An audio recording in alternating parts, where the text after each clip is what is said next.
You're live.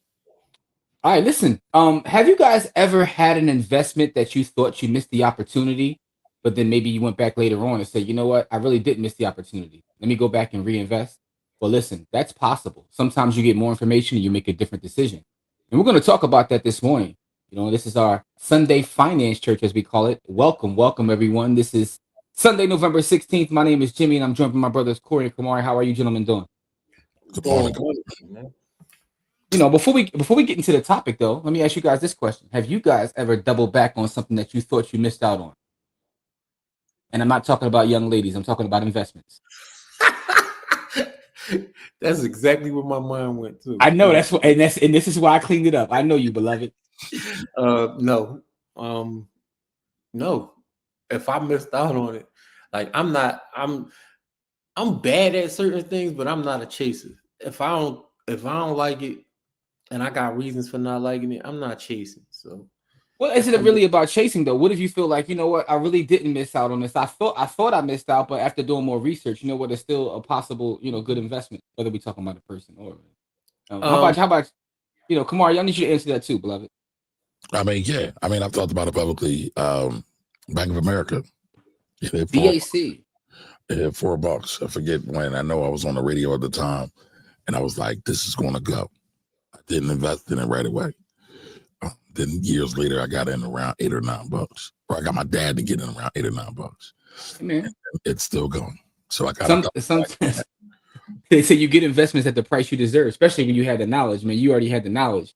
You know what I mean? Shout out to GC in the chat, because GC had brought up this topic on Friday. I know we're going to talk about it Sunday, but GC brought up this topic on Friday when he pulled up to the Friday live and was like, shout out to Berkshire and Google.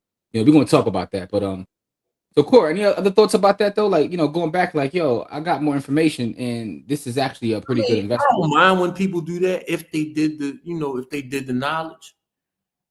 But me personally, if I feel like I don't know, man. I don't like that sinking feeling of chasing. Like, I don't like that feeling. No, I listen, and I know a lot of people like that, and I talk to people like that literally every day. From the standpoint, from the framework, I would say, of Bitcoin, right? Because people say, "Man, you told me about this, and 8 years ago, and I didn't do anything, and now I feel like a fool if I do buy," right? But the question is, if you do buy now, and let's just say we crack 1 million, would you be upset at that, right? So the point being, sometimes you get more information. You missed out on 100x, but you could still get 10x. Yeah, but honestly, the funny thing about it is you don't know, because listen, people thought they missed out on Nvidia 3 years ago, right? You just don't know. Nobody can predict the future, right? And if you can, holler at me. If you have that ability. Here's a better one, right? I think they missed out on the overall stock market, right? But we talk about it. The history says the markets have gone up anywhere between 10 and 12% a year. There you go. That's 100 years. So did you really miss out on anything? What's the saying? The best time to plant a tree was 20 years ago. The next best time to invest is right now. There you go. So that's the other point right there too. That's an excellent point too. Like, people that do feel like I missed out on the overall market. Like, and I've had people tell me that I don't know about the market no more. I think I missed out on all that. So it's an excellent point. I mean, you brought up Bitcoin, Jim. I think we got to talk about it, right? Mm-hmm. We dipped below 100. Yes, we did. 95 down. Yes. Hour right now. Good or bad thing? Depends upon who you're speaking to. For me, it's an amazing thing. To you. I'm talking to you. Okay, so if you're talking to me, I'm excited. I want us to go to 50. What are you talking about? Right. So I'm at a point in my journey, in my studies, where the price, and it's going to sound wild to a lot of folks, the price doesn't matter, because I understand the value. And price, value, and cost are 3 different things. So understanding the value and understanding the price and cost and how those differentiate makes it so, for me, I want as much of the asset as possible. If I'm speaking of, say, Manhattan real estate, right? And I understand the value of Manhattan real estate in 2025, but if I had an opportunity to buy Manhattan real estate in, say, 1905, but there was a dip in the market because of, say, the Great Depression, would I still buy Manhattan real estate in 1905? Absolutely, because I know what it is in 2025. So for me, this is a long-term play. This is not a short-term play. And also, when you view it from the lens of a Bitcoin standard, 1 Bitcoin is 1 Bitcoin. The dollar equivalent doesn't matter to me. I have permissionless money, so what it's worth in dollars, in fiat currency, means nothing. Half a Bitcoin is still a half a Bitcoin. I wake up tomorrow, a quarter of a Bitcoin is still a quarter of a Bitcoin. So for me, this is an opportunity to exchange fiat for a better form of savings, for hard money. So I don't actually care what the dollar number is. This just gives me an opportunity to get more. So that's the way I view it. I view it from a long-term lens. And also I view it as money. I don't view it as an investment. And I think that's part of the problem is most people don't understand that Bitcoin is not an investment. It's a saving. So when you get that, do about that. So I mean, I get it. I totally get it. I totally understand the psychology, but I also understand that, most people haven't done the knowledge, man. When you do the knowledge, you understand that it is a currency and it's not an investment, then your perspective changes. So it's just about stacking sats or dying trying. So what's But that saying that Buffett has, that if you like a stock when it's fully valued and if it goes on sale, you should love it? Something to that. So it's kind of the same thing with Bitcoin right now, right? no, absolutely. And one of the things that he often talks about is buying an actual company and not buying a price, right? If you like it, then you should love it. And he says, the stock market is the only place where when something goes on sale, people don't want to buy. Any other thing in your life, if you wanted a sweater, you know what I'm saying, it you saw it on sale, you're gonna cop it, All right, But shout out to our brother Diamond Dave. Appreciate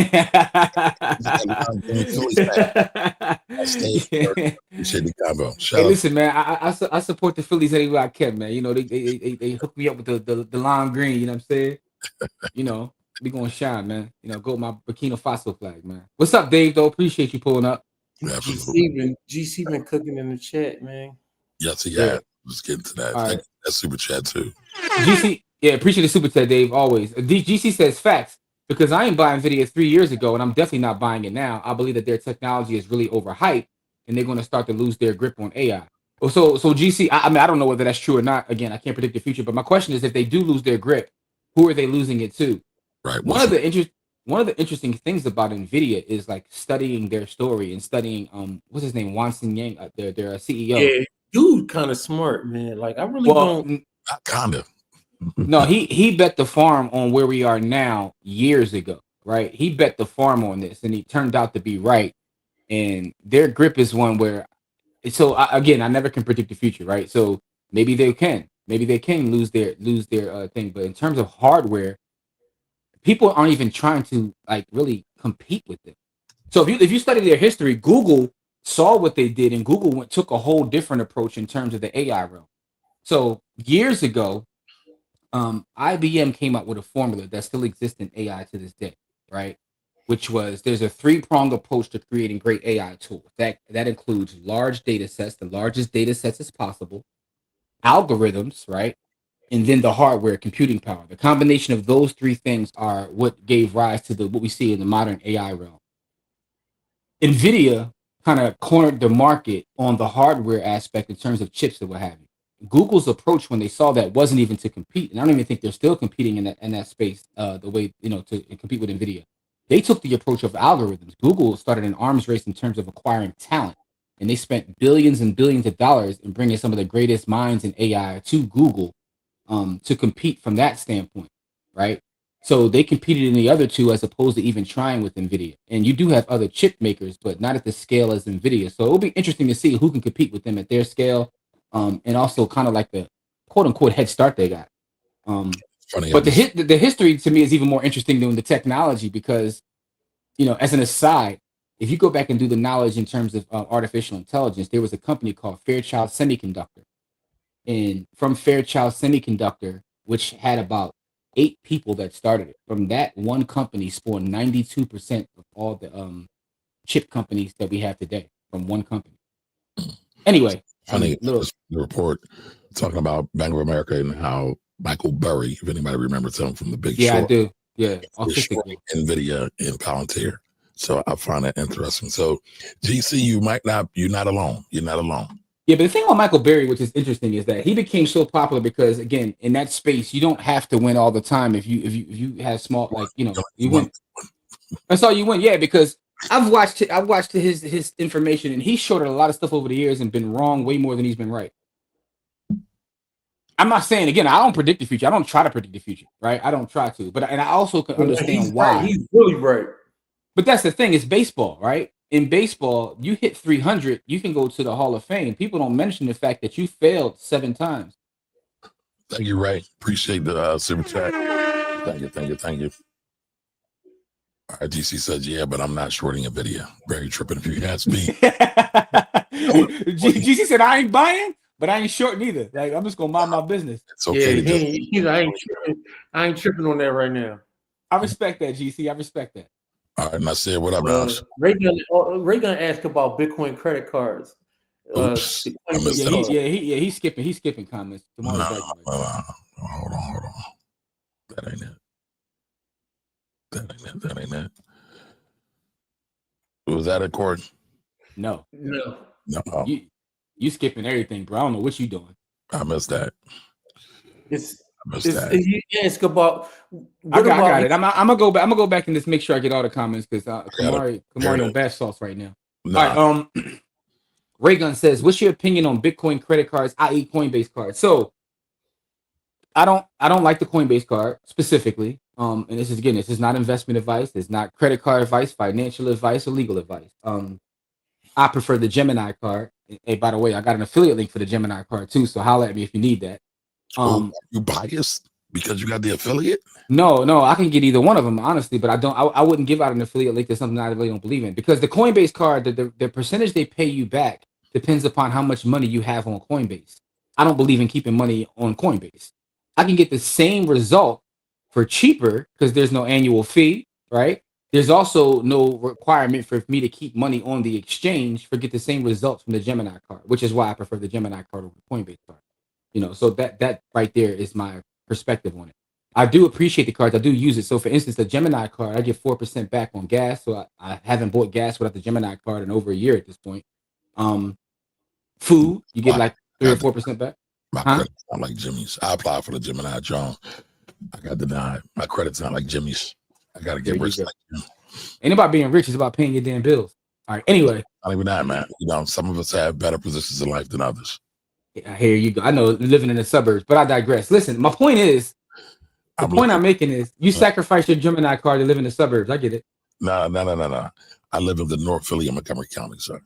The people the North Philly of Montgomery County. What is that? No one even knows. It sounds provocative, Corey. That's what people say. I've told people where I live. That's what they said. Are you in Montgomery County though?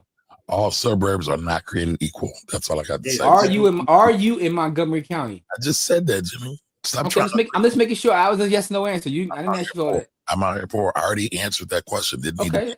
All right. So for those who don't know, look up Montgomery County, PA. That's all. No, I'm not going. I ain't trying to line you up. No, I'm gonna chill. Yeah, the poorest people in the city, in the state, are in Montgomery County. Also, just for the record. You're not one of them. Anyway, that's because I got friends like you. Hopefully, you'll buy the steaks next time we go out. Last time we went to dinner, who paid? That's what I was about to say. Jim likes to pull out his Gemini card and flex like, see, Kamari, you ain't up on these. You can't afford these. Hold up. Until this morning, I didn't even know you got denied for the card. I just learned that right now. I'm joking. Okay. All right. Anyway, with that being said, though, to answer the question, getting back to the question is, I like that card better specifically. I'm also a fan of Fold, the debit card, because the debit card, you don't even need actual credit. You're going to spend your own money. So those are the only two cards that I actually keep on me at this point. I've been using Amex for years. I don't even use it anymore. I use it for specific benefits, but the Fold card, which is a debit card, the Gemini card, which is a credit card, and I've stacked tons of sats just using those two cards. But Fold, so Jimmy, you put me down with Fold. I got Fold, but Fold also has a credit card too, right? So their credit card hasn't been released yet. They were in negotiations with various banks to kind of figure out which one they're going to work with in terms of the credit card product. But their debit card is amazing. You get free spins every day. The gift card is really the cheat code if you know how to use that. I've been getting up on that. Yeah, and I got even cheat codes within cheat codes, right? Because what I'll do is I'll find something they don't have a gift card for. I'll go buy the Amazon gift card, go to Amazon and buy the e-gift card for that thing. So I'm deep in the trenches when it comes to figuring out ways to stack more. So, but Fold is an excellent product. Hey, by the way, if you want Fold or Gemini, holla at me. I told you, man. I'm gonna give you these affiliate links, Pauls, because I'm a big fan of affiliate links. So send me both of the affiliate links, and we'll also add them into the description so everybody can get to it. Yes, sir. I shall do that. And by the way, if you go to any episode of Stack Sats or Die Trying, the affiliate links are in there as well. But I digress. The thing about Google though, and I know GC has been a fan of Google for a long time. GC, and salute to GC, he be supporting our shows and whatnot, but he's been talking about Google for years at this point. And I think it's something we should be talking about. And the reason that Google's in the news now is because Berkshire has taken a stake in Google. Now there was a comment in there I wanted to get to because Kamari is jumping over comments, which was from Nasser. He's talking about the bubble is coming, and we don't need to predict. Just look at the patterns. I agree, but the thing about patterns are they're always broken. And also, what I'm saying is this: I do believe there's a huge bubble, right? And I've on a record as saying that there is a huge bubble. But the thing I'm talking about predicting is when that bubble will burst, because the bubble can actually, last another couple of years. To be honest with you, so it's a matter of when it actually bursts. Or another decade. Or another decade. That's true too. There's been bubbles that's lasted decades, and that's to me that's the issue, especially when you have people who are willing to artificially inflate our economy. You got to be careful because they keep putting cheap money out here. The bubble is, just do what it's going to do. However, here's the thing though, and I said this before. My prediction on this whole AI thing is similar to 2001, where I think that there will be big players that will contribute to our economy moving forward. I just think that all the fringes, like big bank will take little bank. You'll have a lot of consolidation in this space. There won't be a pets.com, for those who understand that reference, but you will have an Amazon.com.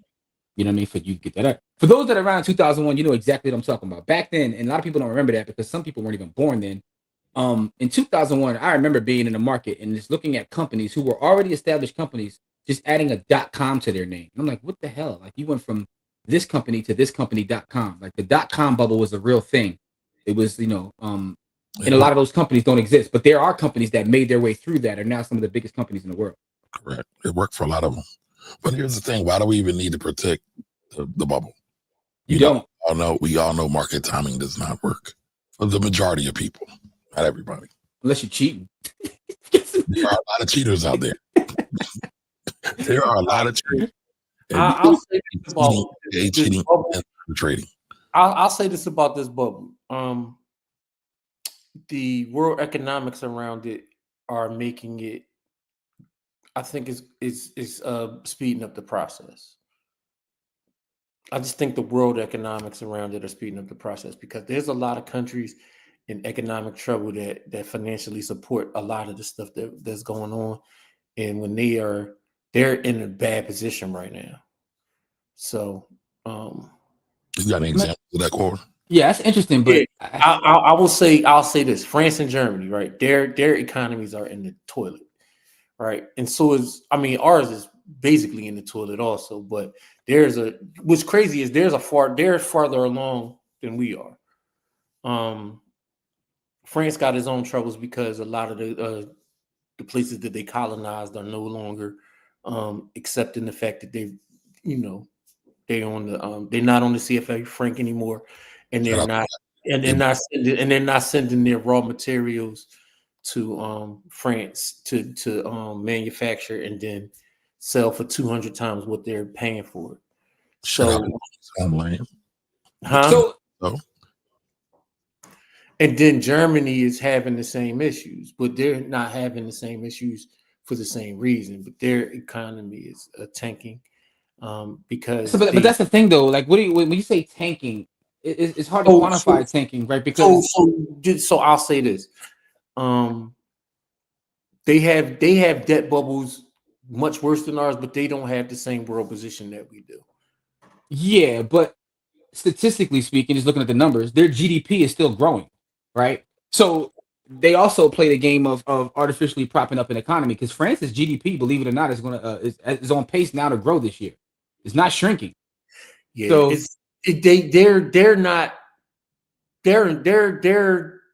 in the same position that they were 2 years ago, 5 years ago. So I would say from a political standpoint, right? But that's the thing about the politics are interesting because they fired the three prime ministers in the last 5 years. Yes, but I'm for looking at the numbers, right? France and Germany, even though it's not a lot, they're both on pace to have a positive GDP growth overall in this year. However, from a political standpoint, it seems to be a nightmare, right? In terms of what's going on, because what you said, a lot of the pushback in terms of the places that have been colonized. But even some of that, like and again, this is just from reading. I don't know what goes on behind the scenes. Seems to be a lot of hype as well, right? So there Yes. seems to be pushback, but I could tell you in my lifetime, there's always been, oh, they're not taking with the colonizer no more. It's like, it's weird because at this point, what's true and what's not true, and that's the crazy part, right? And I could say that about our country as well, because I see what I read in the news, I see what happens on TV in terms of the news, and then I go outside, and it's two different stories, right? I'm Absolutely. outside, and it's like it's a whole different story. So then I start to wonder, like, if that's here, it's hard for me to even figure out what's going on globally because it has to be the same thing. Yeah, so me and you are probably reading near the same stories, because I'm reading a lot of readers and stuff like that, Reuters or whatever you want to call it, and other foreign. Yeah. And it's interesting though. If you meet someone that's from those places and have a conversation, it's like I had a long conversation with a friend of mine who's from Cameroon last week, and they going through something crazy over there. And we were just talking, and it's funny because when you talk to someone from a different country and they give you their perspective and the way they see the world, you realize that how we've all been colonized mentally everywhere across the world, right? Right. And you start to realize that what is real. It's like being in the Matrix. Like we really are in the Matrix, and it's hard to get good information and good data.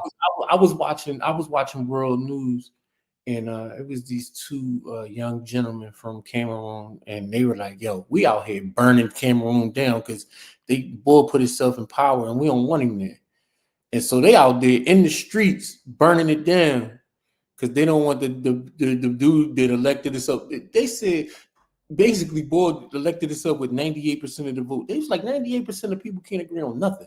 Boy, and from my understanding, dude is in his 90s. Yeah, 92. Bull been in office several decades. Yeah, they was like, we ain't even elect dude. So they burning the country. Man, I went on TikTok, right? And see, that's the thing, right? You go on some of these social platforms, people start giving you stuff, and you're like, this sounds crazy, but are you lying? Are you telling me the truth? They said Bull is like in his 90s. He's 92. His wife is like 30 years his junior. She's younger than him. She got a boyfriend that allegedly is the one really pulling the string. Like it sounds like a Tyler Perry movie where it's like it's so ridiculous that it can't be true. You ever watch Dallas in the 80s? It sounds like Dallas. Kind of similar to Warren Buffett, though. I mean, we're all going to talk about Buffett. So we're going to get to that. But I think Corey's point about the global economy is interesting. Go ahead, Corey. No, but when you look at what you just talked about, that scenario, Buffett had a very similar scenario. We find a lot of times people have these far out situations that we would never imagine, but they are true. You talking about when his girlfriend was taking care of his wife?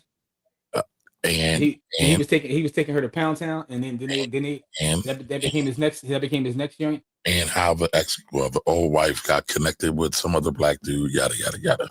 Oh yeah, listen, man. People's personal life is their personal life, man. Because life be lifing out here, man. Yep. You know what I'm saying? So it is what it is. But nothing but a word. Life be lifing out this show. Life be lifing. But like I said, I was watching World News, and then they had the young boy on there, and he was just like, "Yo, yeah." So what I did is I actually wrote an AI program to bring me World News from Africa, and so just because I'm interested, you know what I mean? No, I got you. You're interested in the global economy. It doesn't work very well as far as like if I try to put it on the internet for other people to use, it works weird, but when I click on it, it works perfectly.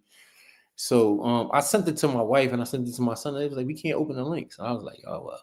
I guess it's still pulling from other sources, and that's what I start to question. So, but the way I set it up is pulling from. So I went on. I finally got on GitHub, and so what I did is I found a code where it allows me to pull down from the local sites and from the world sites. Gotcha. And so that's what I was using to get some of my information. So I think the study of media, and Uncle Mario talk about this, is interesting in itself because even from a local standpoint, everybody has an ulterior motive. I read some of our local news. So what I'm doing is I'm pulling from multiple different sites. Yeah. So I'm getting both. I'm getting, I guess, both views. I'm getting the Reuters view, and I'm getting the local view. No, I got you. So you, know what I Corey, mean? because that's actually the way research is supposed to be done. If you're just getting research from one person, one source, you are fucked. Well, that's not research. Yeah, that's not. Yeah, but that's what I'm saying, because I was only getting the world view, and then I said, man, let me get on GitHub and try to figure out how to get the local. What you got to find? You got to find some primary sources, man, because again, all right, just an example. Like I said, the young boy was a primary. So he was in the streets, and it was a yeah. See, that's what I need to hear. That's what I need to hear. Burning it down, like it was a 1,000 people in his background burning it down. They was out there chanting, I don't speak French or whatever they speak in Cameroon, and they was out there, whatever they was saying, I couldn't understand it, but I know what they was saying. They was deep as hell out there in the street. So what I'll say is this, right? From a local news standpoint, like I'll see certain stories and they'll tell a story and you like it's framed a certain way to get you to feel a certain way and think a certain way.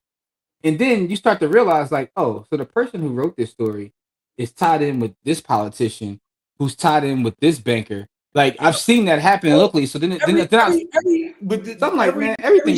statement has a perspective, right? And this is something my grandmother taught me when I was very, very young. That helped me when I was first learning how to read. And she was saying every story has a perspective, and so you got to look at who's writing the story. And then when they ask you what because they on these tests they ask you a bunch of questions. She was trying to help me learn how to do testing, but it really actually helped me in life. Where she said, look at the perspective of the person who's writing it, gotcha. And then it'll help you to be able to answer the questions in whatever. Hey, listen, that reminds me of Blue Chip when Shaq said, "Man, these tests are culturally biased, right? Because." You ask me a question, I'm not going to answer it that way, but that test is not written for my culture. Hey, Kamar, you finished putting your parlays in, bro? Nah, man, I'm responding to some other nonsense. But go ahead, I'm always ready, man. I'm listening. No. All right, but no, Corey, you bring up an excellent point about like the global economy and how that can affect this. What we all at this point we all know it's a bubble, right? It's just a matter of when. And there are things that are facts in the global economy. People are divesting from the dollar. That is a fact in the global economy. The wars that are going on around the world are all about resource wars, right? So it's about the U.S. Is every war a recess war, though? Yeah. In the history of the world. Yeah, but that's what I'm saying, though. But right now is a resource war or ego war. It's usually one or the other. Usually resource. It's always some yams and some bread. Yeah. Simple like as that. Back in the day, it used to be a lot about yamage, but it's not nearly as much about yamage now, as far as world wars, as it is about resources.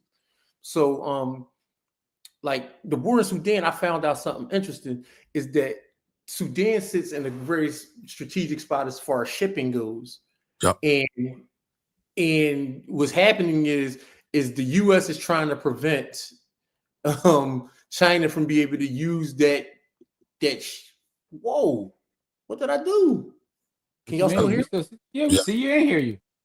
Oh. Well, I can't. Oh, okay, all right. So China is trying to use it's the Red Sea, and basically the U.S. is basically trying to stop them from using the Red Sea because what China's trying to do is totally get around using the U.S. dollar for trade, and so that waterway is a main way for them to be able to do that, and the U.S. is trying to block that.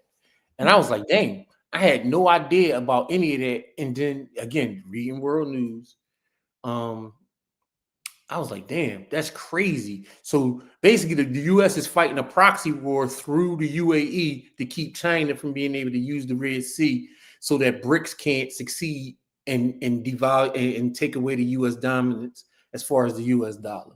But Corey, the issue with China also has a lot to do with Taiwan, and the U.S. is they keep dabbling over there in Taiwan. See, the thing is, a lot of countries don't really care about the U.S., but they don't want the U.S. on their borders.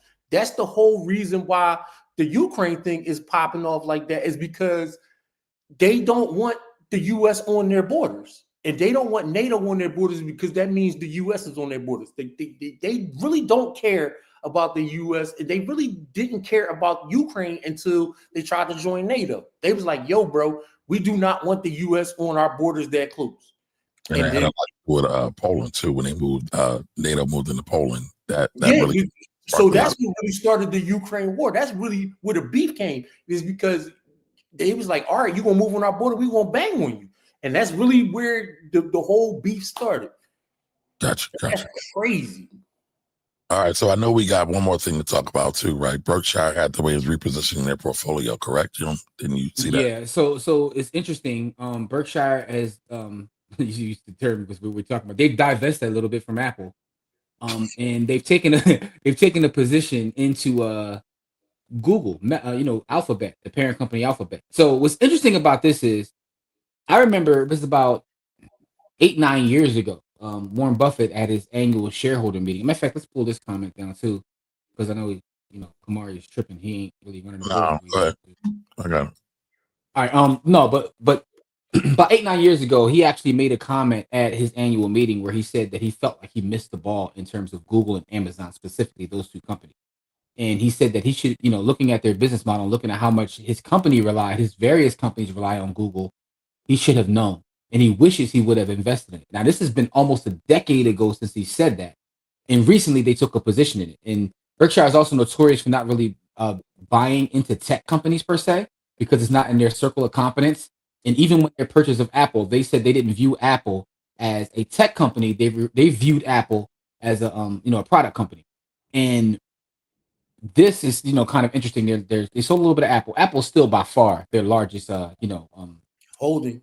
Yeah, their largest holding, but they've added a billion, several $1 billion holding into Alphabet, which had Alphabet shares up, by the way. But it's just interesting because some people don't know whether that's him making that trade or someone within his organization, because remember, he's also announced his retirement and is not dealing with the day-to-day anymore. So the questions become now, is this a shift in philosophy? Is this, him just doubling back on something he felt like he missed on and he still sees a future in?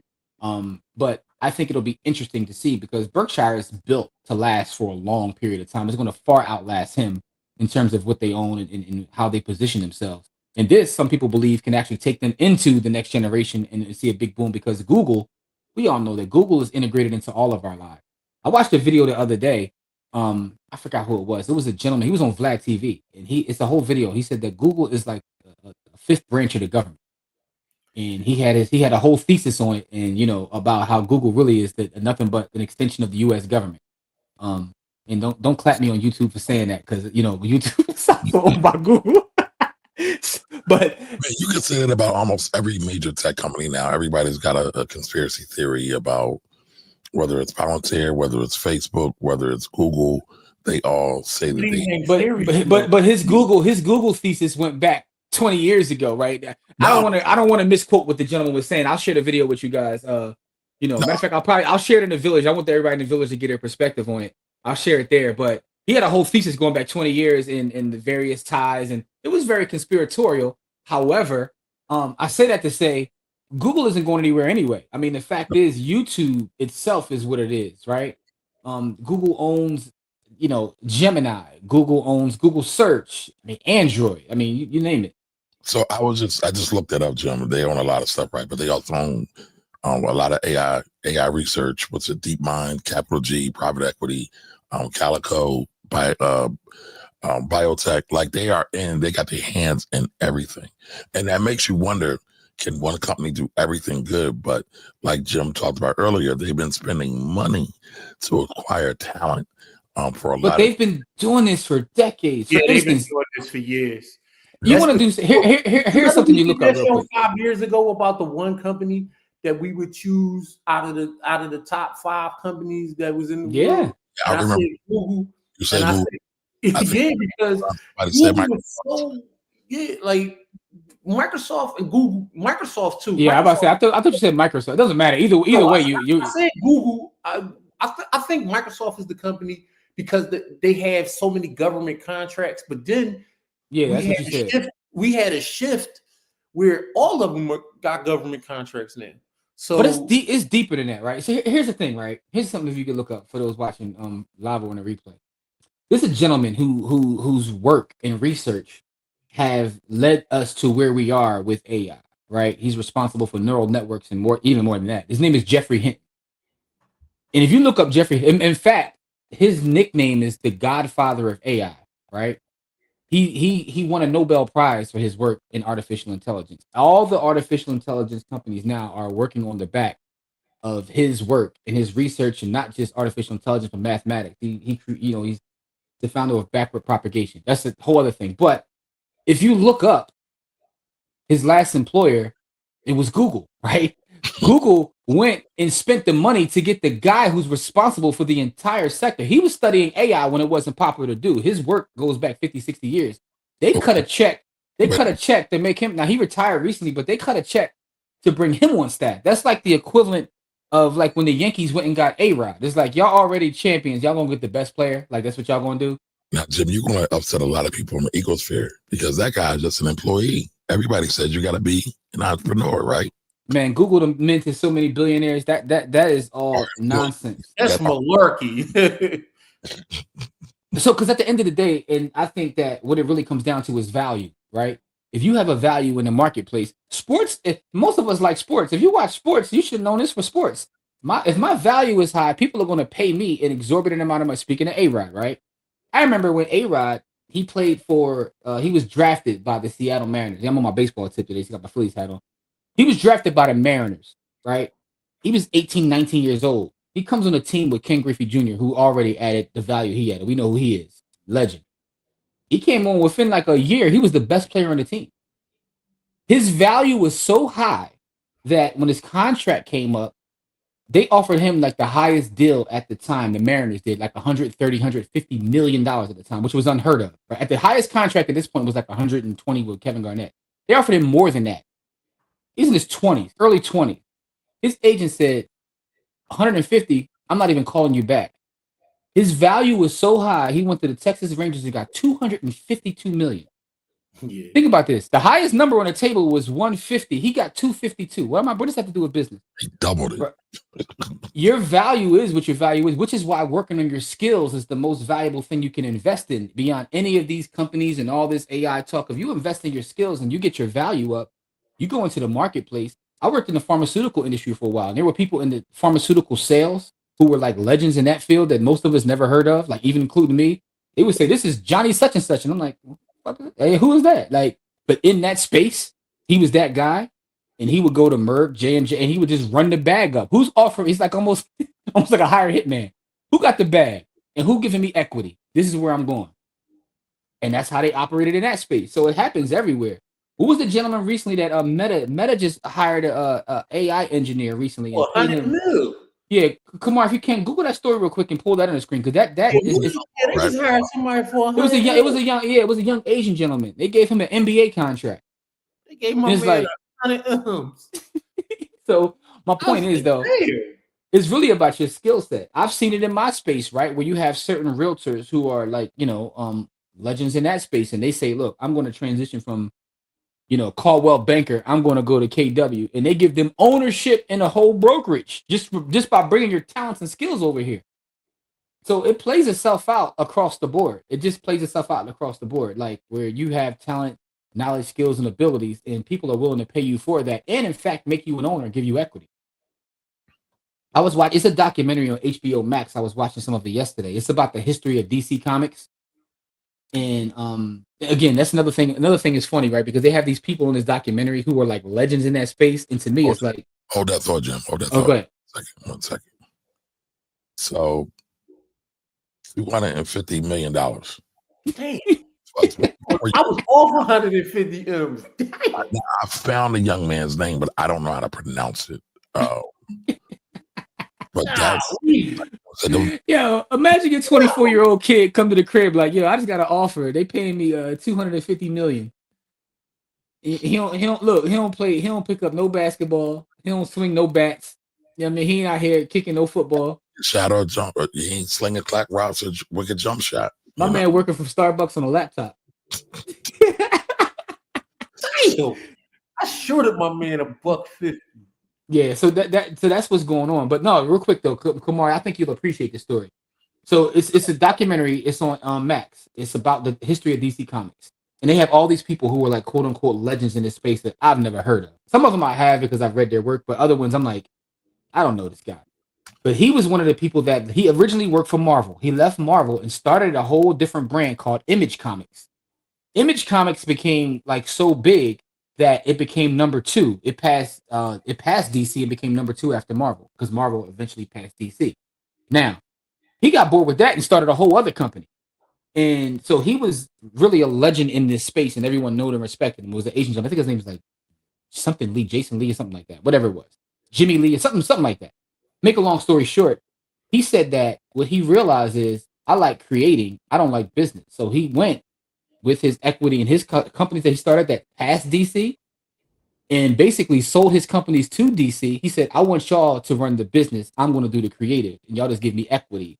And I was like, man, that's a crazy business story. His thing was, I don't want to deal with the thing of having to worry about HR, having to worry about all the infrastructure that comes with running a business.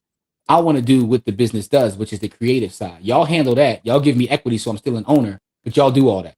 And you said that was on what network, Jim? It's on HBO Max. It's like a history of DC Comics. All right, but that's a crazy business lesson. Think about that, Kamari. I don't want to run the business side. I want to do this part. It's almost the equivalent of you, like, look, I'm going to H&R Block. Like, I got this whole tax business. Y'all run all that other stuff. Let me just do tax. But give me equity. There is value in focus. There is a lot of value in focus. And so he knew what his value was. He focused on that, and he ran the bag up. Yeah. Because, I mean, how many people y'all know that have skills, but they can't deal with, like, paperwork? A lot of people. Yeah. Honestly, most business or quote unquote entrepreneurs have great skills. Corey raised his hand. they're terrible. They're terrible business people because they don't want to read. They don't want to read the fine print. They don't want to do the administrative work, and the administrative work sucks.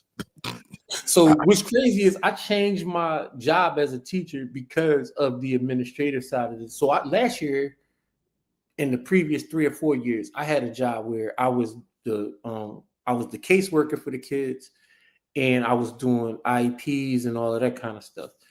And that I changed my whole gig inside of education to being a substitute teacher, a building substitute teacher. So basically, any teacher that's out, I teach their class. But the thing is, even though my day is more hectic, my job is much easier because all I have to do is teach. I don't have to do any paperwork at all. I'm not responsible for any paperwork. Oh, by the way, I just want to put out there because Kamari put you on the big screen. The new digs is fire, but your ceiling fan is super fire. So I just want to tell you that I love your ceiling fan. That's all. I mean, Kamari put you on the big screen. I was like, that ceiling fan look dope. Like, This is Corey's best lighting. He got his black hoodie on. He's representing. Yeah. Corey done switched digs on. He's stunting on us right now. I'm not doing anything of the sort, bro. I'm sitting here ready to cut this joint off because I actually got to start doing some work around this joint. Watch football, y'all. But no, in all seriousness, this one got nothing to do with football. I got curtains to hang and things to do. I got stuff. You got to move in. I got you. But no, in all seriousness, I think what Corey is talking about is ultra important. Like, you got to figure out the thing that makes you vibe, that makes you rock, that makes you feel good, and not necessarily always do the thing that everybody says you're supposed to do. Oh, now, yeah, because what's crazy is I get paid more to do that paperwork, but not so much more that I can't. It ain't worth it. It's not worth it. How many people in the chat hate paperwork? Can I get in the chat? How you gonna be a tax guy that hates paperwork? To me, that is your job. No, but I still hate it, right? Because when you think about, like, people assassinate me all the time online, talking about when I try to give tax advice, and they say all kinds of slanderous things. I think they got a coaching session from Jim, but I tell people a lot of times that was shade. That was shade. It was truth, but I tell people all the time, like, a lot of times these things don't make any sense. And this idiot bureaucrat who has no education in economics, finance, or money just made it up because it sounds good. And it's not necessarily the best thing for the people, but we all have to deal with it, sadly. Welcome to the world. Most laws are not based on data. It's based on who lobbies hardest to get that law put. That's what most people don't get. Here, I'll give it to you. It is based on data. It's based on what data is going to get money in such and such's pocket. Nah, it's based on who has leverage to move the laws to make more money. Politics is all about money. Well, that's what I just said. But I made it simpler. I made it. You wanted the blatherskite. No, I didn't. And but beyond that, right? You're a constant victim. You said people be online assassinating you. Are you kidding me? Are you serious? Are we really going to do this right now? I think you get more love online than hate, dog. I think you get more love online than hate. I will side with Kamari on this one, because if you ever go in his comment section, he'd be getting hell in his comments. He does. But do you think he gets more love? I see a lot of love there too, dog. No, bro. He be getting hell, bro. I gotta say one thing, and it shuts it all down. The mummers. All right. Nobody has gotten as much vitriol that I've gotten. A lot of times. But here's the other part to that. This is why context and nuance is important. But I'm not even a big celebrity, and that's what I'm saying. And I get this negative. First of all, locally you are. You're my favorite local DJ, right? So first of all, you are a celebrity locally. Second of all, here's the part. Here's the part that y'all got to understand. He gets a lot of hate. I still think he gets more love than hate. He gets a lot of hate, but he loves it. He goes out of his way to get. He goes out of his way to get the hate. I've seen you getting ready to post something, and I'm like, "You sure you want to post that? This is what I want." You love it. You thrive off of the hate. That's not true. That's absolutely true. I tell the truth. But you say it in a way that's going to get computers. You love hate. You thrive off of it. It's like energy for you.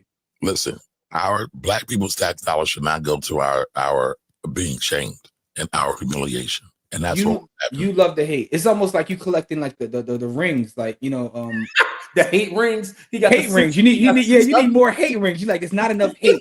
What can I post to get more hate? He getting the Thanos rings of hate. Yeah, he got the Thanos hate rings. I'm not even gonna tell you what my kids call me. See, now it's interesting because they must agree too. Now you gotta tell us. Because if your kid's saying it, they call me Thanos. Or I should say they have called me Thanos. So it's truth to that. You love the hate. You thrive off of it. That's not true, Jimmy. You just don't like any controversy at all. That's the difference. No, as you know what it is. I used to enjoy that, but honestly I feel like it's a waste of time. I feel like, and again, not you. I feel like a lot of times, and again, this is my experience. I like that point. A lot of times it is a waste of time. So I don't disagree with that. So that's that. So I've come to the conclusion, and it's from spending time on the internet, right? A lot of our folks spend our time trying to get people that hate us to love us, and it's like, why are you wasting your time, right? They want to plead. It's almost a form of respectability politics. Hey, I'm a nice Negro. Look at me. I don't bother anybody. I'm good. I go. You know what I'm saying? I read books. I'm great. Why do you still hate me? Why do you hate me? And I feel like it's a waste of time a lot of times. Don's out of pocket again. No, he's not. He's right on time. And you want to co-sign him, man? I do not. I didn't even see it. I'm way behind on the comments. I didn't see what Don said.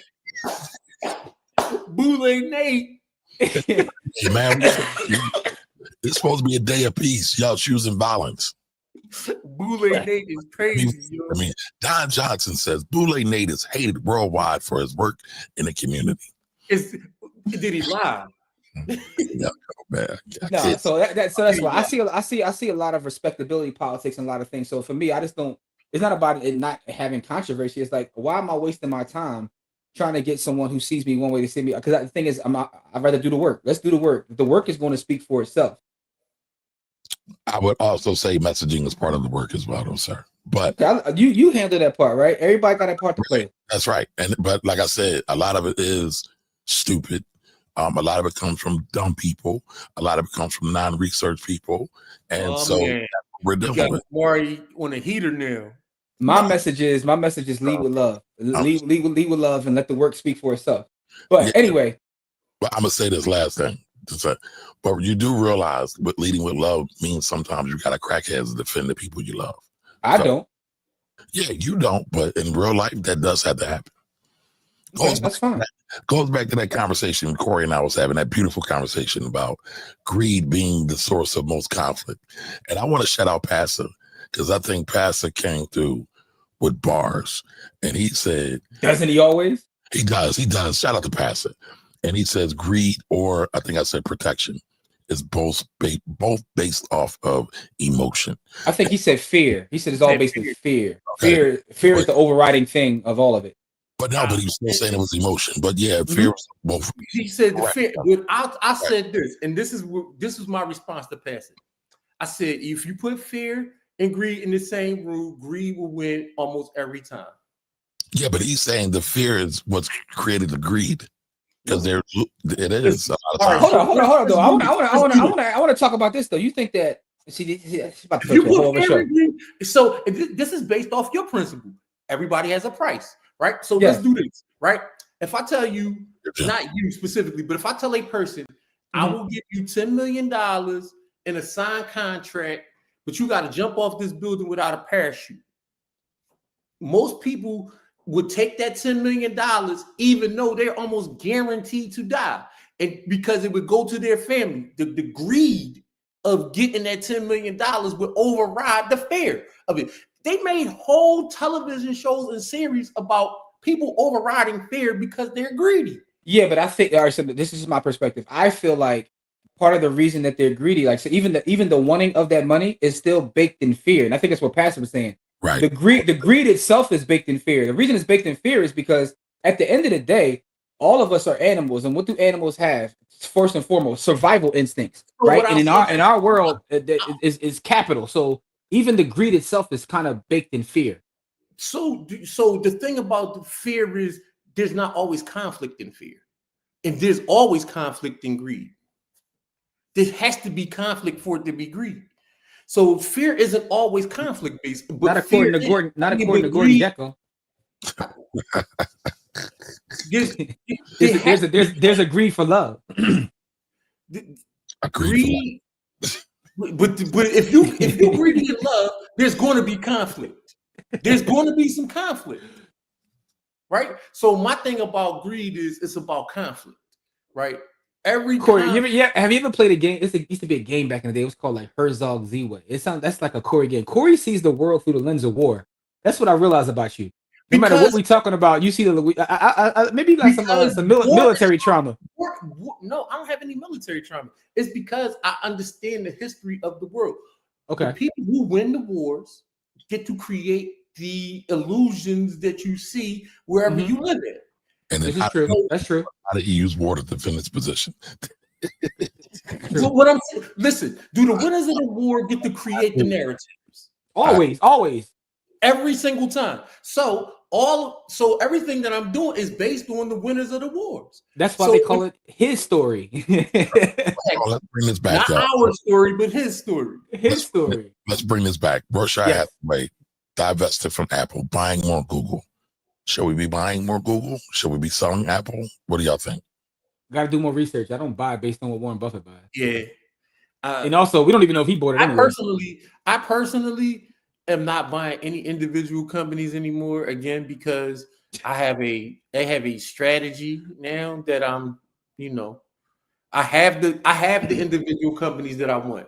And then the ETFs that I have those companies that we're talking about. Hey, listen. bricksandbitcoin.com. But I say all that to say this. I got my Berkshire shares so we can go to the shareholders meeting. For me, I just because here's the other thing, right? Talk about getting more research. And I looked at they acquired Google. I looked at a couple other big time investors. Some of them were divesting from Google. Like Pershing Square, they just divested a bunch of Google at the same time, which is also what Warren says. When other people are getting out, this is when he generally gets in. So that that plays itself out as well. Okay. Let's get to these comments and get out of here, man. All right, Jim. I don't know what I missed, so go ahead and drop it. I just know Nasir was cooking in this joint, and he was cooking. Yeah, matter of fact, Nasir, shout out to Nasir. He just sent me a text. He said the chat was fire. Yeah, Nasir was cooking in this joint, man. All right, so let's get back to let's see where we were. Don in the building. What up, Don? Ray Gun appreciates the breakdown. What did Nasir say here? The first worlders out. New Raman's in the building. What's up, New Raman? How are you? What up? He said Open is making their own chips. All right, so Open AI is saying we gonna compete. And that's dope. Open AI. I mean, Microsoft just acquired a bigger share in them, and I don't even know if all this is complete yet because they were. Yeah, at some point they had 49%, didn't they? But they were a nonprofit company that's now shifting to a for-profit company, and I'm not totally sure where they're at in that process. All right, so they're not going to be doing the same infrastructure spending in the next 2 years. China's propping up their AI. You can remove 3% in GDP and not have a recession or stagflation. You can't remove.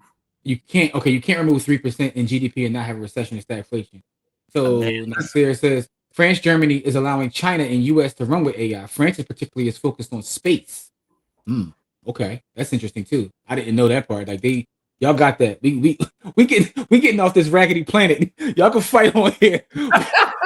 we gonna go colonize a whole different. Yeah, we gonna find some new place to colonize. We trying to get off this planet. What y'all say? When America sneezes, the world gets a cold. Yeah, man. Yeah. Turn that into an app. People will love that. Oh, you talking about your thing about getting a news from Africa. I tried to turn it into an app. I sent it to my wife, and Sunday couldn't open the links. So I'm bad at that part. I need to figure out how to get that part. He said grandma was on game. Grandmoms always are on game, man. Ding. Which is why the U.S. is only paying so much attention to the Panama Canal. Great nuggets, brothers. Y'all dropping science. What's the leverage point for it? Interesting question. Great question. Get money from it. Yeah. Jamil, what up, though? Edvard's in the building, too. That's it. Yo, I tell you one thing, man. I'm going to start calling Jamil a YouTube consultant. There is not one YouTube video that I mentioned that he hasn't already watched. I thought I spent a lot of time on YouTube. There's only one person on this earth that spends more time than Jamil. On a certain corner of YouTube. Listen, there's one person I could say that probably has Jamil beat, and that's Corey's son. Corey's son spends more time on YouTube than anybody else on this planet. I got the data to prove it. What was the term you told me that Jamil said? What was it, the Purple Power Rangers or something like that? Oh yeah. By the way, Jamil, did you see Cam James' new video? I saw it drop last night. I watched half of it. I fell asleep in the middle of the night watching it though. His review on as Jamil calls them, the Purple Power Rangers. But anyway, didn't he just say didn't he say he just went there so his kids wouldn't have to work? It went to Google. He talking about the dude that went to Google. Okay, I thought he was talking about Kamar moving to the burbs. No. Wow. Slander again, but go ahead. Kev, what up, Kev? Long time listener, first time Sunday watcher. Appreciate that. And his grandkids, because AI is going to take jobs. He ain't lying. That's what the Bears quarterback tried to negotiate. Yeah, he tried to negotiate with the NFL though. They was like, we don't do that here. He tried to get a stake in the NFL. They tried to get a stake in the NFL. We don't do that here. Face of the haves and the have-nots. So yes, absolutely. He can retire early, right? Invest in your skill set. Real talk. That is it. That's the key. It's the key to success. Whatever Fat Joe said. All right. Honestly, I'm regressing. I used to be a people person. The older I get, I realize that most people are full of it. Man, I knew Kamar. Facts on facts. Yep. So here's the thing. Jamil says paperwork is cool because I don't like anything slipping by me. So there's certain people that love paperwork. Yeah, there are people that are here for it, but I mean, typically your creatives are not the best paperwork people. That's all. I want to shout out our sister Courtney. Me and Courtney were having a conversation about a bill the other day. Like these are kind of nerd conversations we have, and she loves paperwork too. She be going line by line. I'm like, well, doesn't it mean this? Well, it did mean this if such subsection such and such. I was like, you know what? Okay. Is this for the housing thing? Fulfilling housing? Part of it, you know. But it is what it is. But yeah, so but she only doesn't, but she's also a trained attorney, so it is what it is. Good morning, Brittany. How are you? I was going to put this up again because Don was on point with this comment. So wow. Cece says, question. Y'all previously mentioned about morality with wealth building and how all right, so question. Y'all previously mentioned about morality with wealth building and how integrity can be lacked as wealth increases. If Dr. Hinton took a job bag because of knowing his children will lack a job prospects in the future, because the technical. All right, so it's a full comment. I see what he's talking about. Dr. Hinton taking that gig with Google. Now, is it moral? He's looking out for his family versus everyone else. That's a great question. Now, the one thing that he did say, if you watch him speak, and I watched a lot of his interviews because I was interested in like this guy, the godfather of the whole space. Part of the reason he said he took the job also was because of his fear, right? Talk about fear. He wanted to make sure that money and resources were being allocated to not letting this thing take over, because he's also one of these people who feels like we're moving too fast, too soon. So he felt like I need to get inside where in the room where it happens, as they say on Hamilton, to kind of Yeah, to kind of be a safety guard. He said, and he, so that was also part of it too. But the question, So though, damn. I think the biggest question, TC, and this is an excellent question, when it comes to morals, like where does everyone else rank versus your family, right? If you're making a decision, do you put family first, or like if you're looking out for your specific family, You gonna be like the Fantastic Four, where they put the fate of the universe in jeopardy to save their son?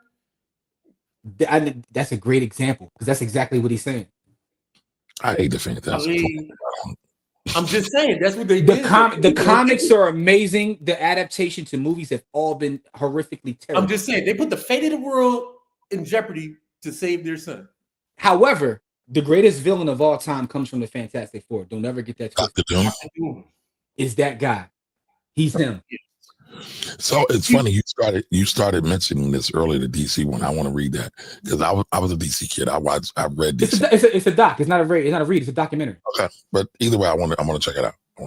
Yeah, you were one of the only weirdos that ever told me that you prefer DC over Marvel. It's not that I prefer DC over Marvel. My parents brought me a subscription to DC. Okay, so it's what you had access to. That's what I had access to. But okay, all right, I got you. That's fine. I've been called. No. It's not slander. What I'm saying is most people I talk to. Wait a minute. You just called me a weirdo. You want to say it's not slander? It's not slander. Let me hear me out. We're not in our culture, right? I think there's value in being weird. I think I'm a weirdo. Like, listen, weirdos are cool, right? Because that means that you're willing to go against the grain. That was a compliment.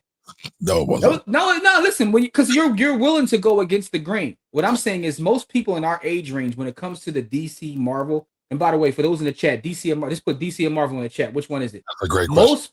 Most people. As a kid, I preferred DC. Really? As a kid, yes.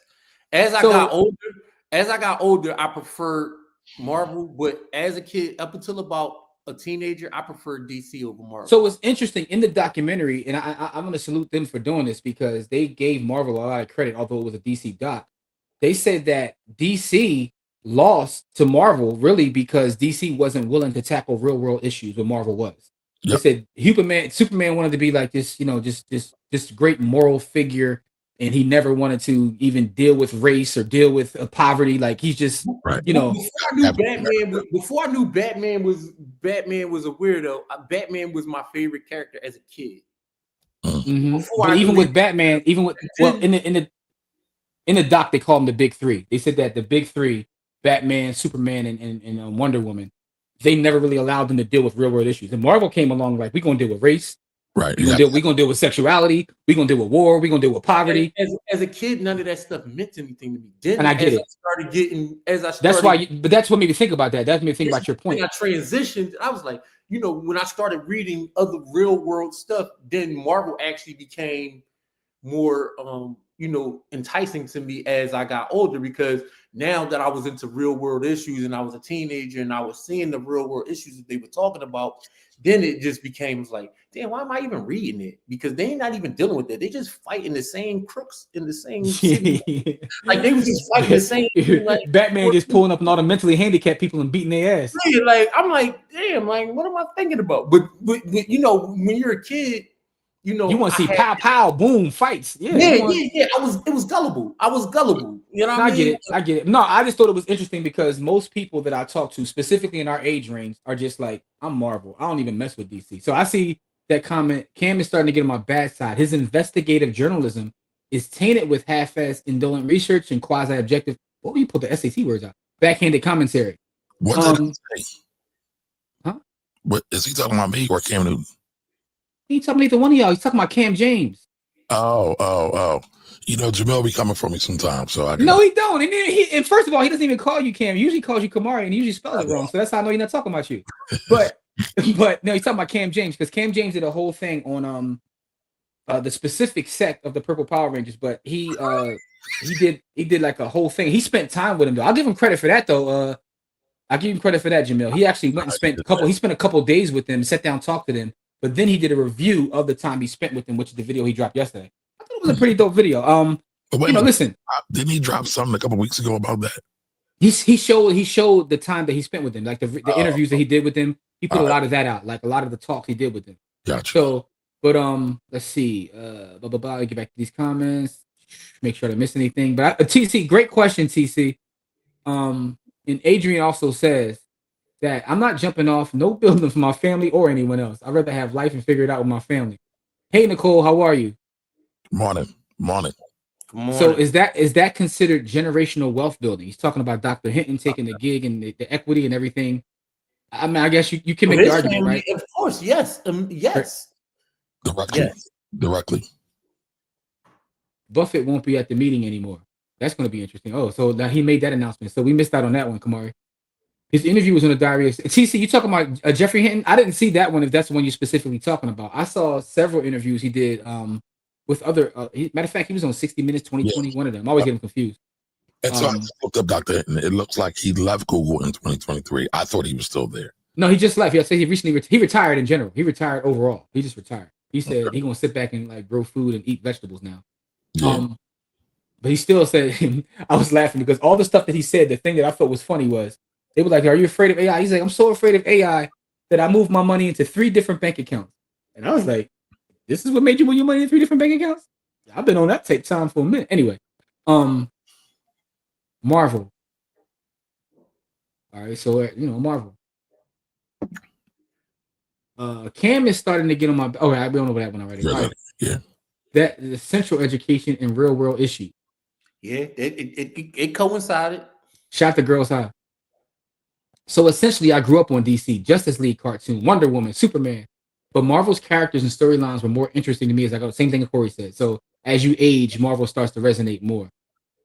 He said he retired so he could freely speak out. Okay. Hey, listen. I guess when you sitting on I wonder how much equity he still owns in Google. Because one thing about his speaking out, and they even talked about this on I think it was 60 Minutes. They said he's heavy-handed with everybody, but it's still a little with Google. He's not as heavy-handed. He said he's criticized them, but not the same way that he criticizes everybody else. You probably can't. It's probably in an NDA. That's probably true too. We got more Marvel in the chat, by the way. Oh, I already knew that. I said that. It's gonna be Marvel. Yeah. I'm just saying. So I always find it interesting when people actually claim, like, no, I'm a DC guy.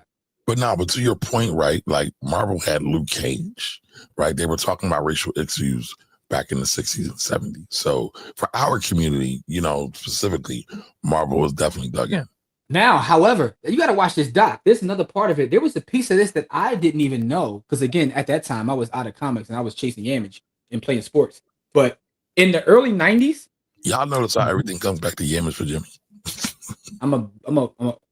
So just me though, right? I'm the only one that's being honest. How about that? I'm the only one that's honest. I come openly about my There's a point in time where listen, Corey was with me. All we want to do is play ball and do, you know what I'm saying, sticky finger and ball. That's all it was. Listen to dope rap songs, shoot hoops. We were kids. Like, you know what I'm saying? Like, it was like One Tree Hill, but in the hood. All right, listen though. I'll say this. We went to Central, right? There's an all-girls high school, like 50, less than a block away from me. There's a college attached to our school with another 20,000 people, and then there's a major hub at Broad Island. Chasing yams was like the thing. I'm just saying, outside of hoops, it was the second sport. No, but what I'm saying, we're being honest though. There was 25,000 girls a day. But here, let me not forget the main. Let me not forget the main point though. The point was there was a run in the early 90s, right? At that time I was listening to Ready to Die, Illmatic, and all that, where DC actually funded Black creators to create Black storylines under the DC banner. It was called Milestone Comics. Yeah, Static was one of their main. Yes, Static was one of their main people. But DC actually invested in that because they got criticized for not tackling real world. So they said, "Look, we ain't even going to do it. We found a couple brothers that do it, and we're just going to fund them." And actually, Milestone just recently returned. And you know who bought it, bring it back? I don't. Reggie Hudlin. Shout out to Reggie Hudlin. Again, I ain't heard that name in a minute. Right, but shout out House Party, Black, because it's all Black Panther reboot, right? Yeah. Marvel. His Black Panther run was nuts. It was crazy. It's my favorite Black Panther run under Marvel was with Reggie Hudlin. And I mean, Because that's what really got it really popping, like the way it is, even what the movies are based off. It's not based off the old stuff. no, it's based off Reggie Hellen's run because Reggie Hellen made it like he put Fun. black pop culture into it. He had him and Storm get married and everything. Yeah. Him and Storm got married. They was listening to hip hop. It was really relatable. So, but he got one of the original founders and him partnered together to bring back Milestone. So they brought it back and they're re-releasing Static and all those different things. So that's dope. Yeah. Yes. No comment. You know, I'll plead the fifth. 5. A 5. That's what I'm gonna say, man. I'm sorry. A 5, man. I'll plead the fifth. That's not what this show is about. I was just making a comment. Kamari, like it's Kamari's fault. I can't tell. I was just saying there was a time where I was off the wave of reading, so I missed the whole Milestone run. Me learning about that yesterday, I started doing research, and I'm like, I missed this whole thing. I never read a Static. I never like, you know, I missed this. And then I looked at the time that it came out. I was like, oh, older. We were in our 20s. I was like, my beat was out. I'm not looking at this. Like, you know what I'm saying? Like, you know. And I only brought the Static because I just saw it in my 7-Eleven. It was like, wow, we got a black person on the cover. That's the only reason why I brought it. Yeah, man. So I actually have the joint right here too. I got the whole run, the whole Reggie Hutton run. I got it all in one. You know what I mean? The whole run I got in one joint. You know what I'm saying? So, you know, because I does this. You know what I mean? What's up, Jarrell? Yes, check the replay, man. Check the replay. Since we on this conversation, here's another one that's super dope too. It's a joint called Concrete Park. And this is all black comic, right? Mm-hmm. And the person that wrote this. That one. Huh? Here, see, you gotta take it there, man. Sorry, listen, I'm not. You're taking it there. This is all black. This is black. This is a dystopian future. Beautiful artwork. Kamari gotta go. Listen, the point I'm bringing up is, you know who created this one? I never heard of it before.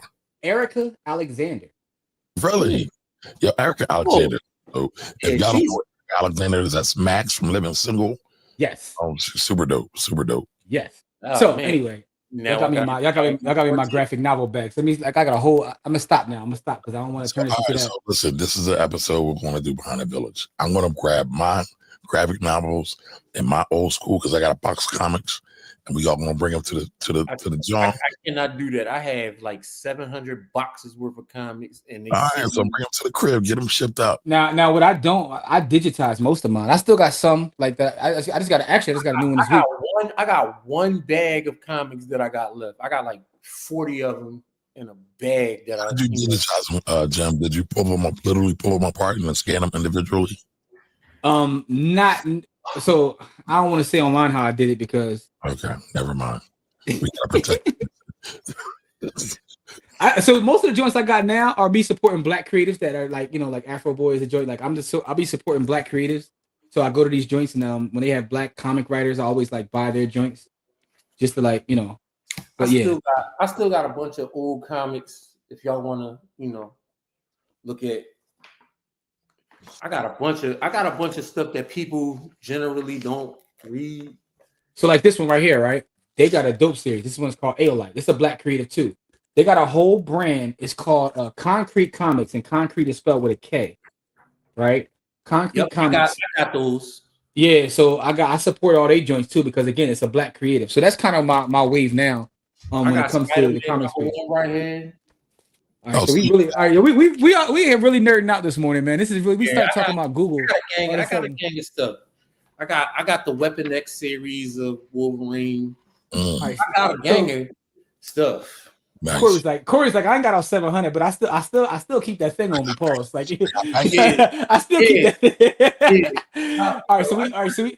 You know, listen, man. That's what got me into loving reading. Like, so I never get rid of my comics because it got me into the love of reading, man. Like, I was the newspaper and comics really got me into reading, and then I started to read the deeper stuff. I tell you what the comics did for me. Comics made me interested in science in a way that school never has. Yep. Science specifically, science and math. That was like how powers work. Like that's really what got me into science. Like how do their powers actually work? And then I was looking, you know, then you go to physics class and you say, oh, that's why they powers did that. They were able to, like, I was like, why is Magneto so powerful? You know what I mean? Like, I really couldn't figure it out. And then you look at it, there's magnetism involved in almost everything. Everything. And then if you control the electromagnetic spectrum, that's why he was so powerful. But as a kid, I was like, damn, this dude that put together magnets, why is he beating their ass like this? And I could not figure it out as a kid. So I think this is the only show on YouTube, folks, where you got 3 black dudes who can talk intelligently about investments, world economics, and comic books, and sticky fingers, all on the same show, y'all. Whoa. I have not talked. Yeah, I was a fan of Onyx. That's what he's talking about. Onyx. I was a fan of Onyx. Slam and all that. It's time to get live. Yes, and TC, that is Eric Alexander from Living Single. Who she's just super she's dope. It's all around the board. Yes, and I love their new podcast too. The Making of Living Single, super dope. Living Single is ahead of its time. It got ripped off by friends, but I digress. Happens all the time. Man, all listen, right, we got AI boom. We got Berkshire Hathaway divesting from Apple, going into Google. Anything else going on? I know Corey just talked about world economics. Yeah. So no, the only thing I want to end on is this, because I was talking to Kamari about it this morning before we came on here. I said at this point, we just going to give a AI boom or bust warning every Sunday. So we just going to mark that as a constant topic because it's always in the news. It just keeps popping up. It's always in the news. So we just going to bring out what is the new basically at this point, what's the next sign or what's the sign that we're still on the boom? That's what we're going to do. But the boom is going to be part of this conversation every Sunday. I know. Just Google how many times it comes up in Google. Yeah, man. So it's just a constant topic in terms of news. And Jamil, I did see that, and I just pulled the video up. That's what I was sitting here doing to make sure I didn't miss it. That looks interesting, but so I'm gonna definitely watch that. And shout out to Jamil too, because Jamil gave us a couple videos that we said we're going to do a review for the village. So we're going to work on that. Jamil, anytime you find interesting videos like that, let us know because they're all fire. Yeah, they do super fire. So shout out to Jamil. Listen, man, he's our YouTube consultant, man. Jamil's the official village YouTube consultant. Jamil said, I don't need cable because I'm on YouTube all day long, all day, every day. Anyway, y'all, man, listen, we appreciate y'all. We'll see y'all. Remember, Friday, we do our Bitcoin giveaway. If you're not in the village, join the village by going to blackwealthrebels.com. Still a lot of community work to be done. December 6th is the next Saturday school. I just got an inbox from Amina Shabazz, who is an entrepreneur, attorney, and a huge real estate person, says, I want to come talk to the baby. So that's going to be super dope. I got to get her on the schedule, but she got her hands there and everything. Like, she's super dope. So tell her to pull up December 6th. Yeah, I probably will though. So I mean, that was super dope. So so December 6th for those in Philadelphia, December 6th, 108 East Price Street. We'll be back in the community doing our next Saturday school, and a lot of other stuff going on too, man. I just got invited personally to come talk to kids at West Philadelphia High School. They have a real estate program, right? Peep this. That's dope. They have a magnet program for their gifted students, and one of the classes they put all their gifted students is real estate entrepreneurship as an actual class. I said, dang, and it's a sister who runs the whole program. Dope. And she wants me to come talk about real estate and technology in a second. So I'll be doing that sometime in December. So that's gonna be dope too, man. So anyway, we still outside doing our work. The work is the work. And we appreciate y'all for always supporting. But go to blackwealthrebels.com and see everything we got going on. We love y'all. And hopefully pull up Friday, do our Bitcoin giveaway. No, Adrian. No, we're not moving to BWR only. No, everything is everything. So everything. So we got both. Both things are both. It's because all one thing. BTH is our community organization. That's BWR is our for-profit. BTH is our nonprofit. So yes, we do. We officially got a nonprofit. Set up now by the Hood Academy. So no, we're not getting rid of the BTH. We'll probably the stream on both. But everything's under one roof. Subscribe to the YouTube channel for Black Wealth Rebels, by the Hood, Finance Rebel. It's a lot of the same stuff. All of it, yeah. But the main hub for everything is blackwealthrebels.com. Everything will be back there. That's the way of kind of keeping all of our content, because in some content you won't see on YouTube that you'll find there. You'll find a lot of content back there, classes, interviews, coursework that you won't find on YouTube at all. Adrian said, I'll stay here. All right. Adrian, go to blackwealthrebels.com. There is a free tier. It doesn't cost to join. Now, we do, and for those that do pay, you get extra stuff that the people that don't pay get, obviously. But there's a free tier. That's the main hub. All right, everybody. Y'all enjoy y'all week and y'all continue to be great. Later, y'all. Black Queens forever.